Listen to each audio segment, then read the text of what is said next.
to the OpenAI and testing the ChatGPT, I just typed the following sentences. So please write an email about the World Cup and in which there is a link, for example, and that's the response of ChatGPT. And what kind of scary or interesting is that before, when you receive those kind of phishing email, it was very, very obvious that some prince in Nigeria send you an email because his family just deceased and he has a lot of plenty of money to give you, and you just need to give some information.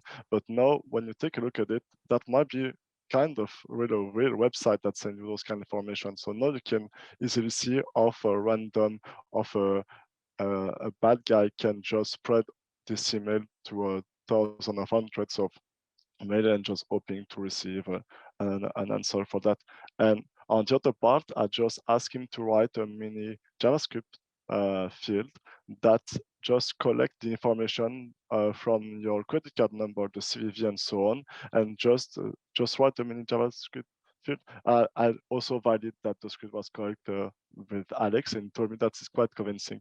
So if you're allowed to provide those functions into your website, you should be able to easily correct all of the privacy document from someone that was just naive to think it was a real website, provide the credit info, and think that it just bought ticket for the World Cup.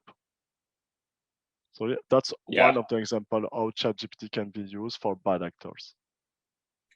The first example here, I think, is very telling, right? It's a good example of how we can use language models to generate like good looking and sensible text.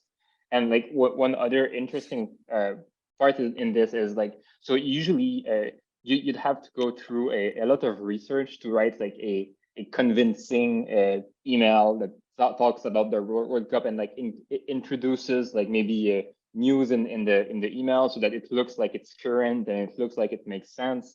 And if you put all of this energy into writing this email, and then quickly your email is marked as spam and detected by spam filters, well, that's sad, right? Because you've worked maybe 2 hours to write that email. It's already been fingerprinted and it's blocked.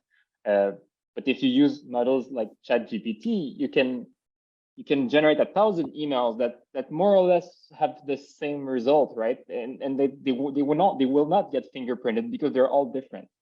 That's like pattern generation here. Like we can achieve the same thing. We can bypass fingerprinting because our emails can be unique per recipient. We can even introduce information about the recipient in our email and in different shapes that will change in each email. That's very powerful and scary stuff.